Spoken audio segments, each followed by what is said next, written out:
Hi, I'm Janae with Janae's Tropicals in St. Petersburg, Florida.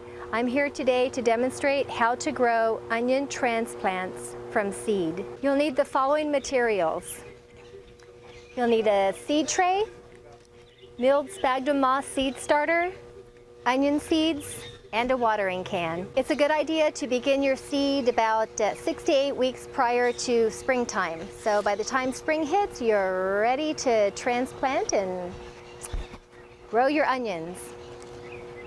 First of all, you want to fill your tray with milled sphagnum moss, pack it in, then water it in so it's nice and moist. Poke holes about ½ inch deep. Take your seed pack and just put a small cluster of seed per square.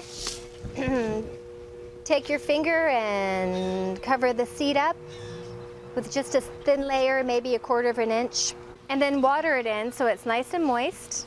And then put them in a nice bright window in the kitchen. And generally it's a good idea to start the seed about 6 to 8 weeks before springtime. And then by the time they're ready to put in the garden, the sun is shining and they're ready to go. And it's best to harvest the tops of the onions when they're about 6 to 8 inches and they're nice and tender and tasty. I'm Janae. You have a wonderful day.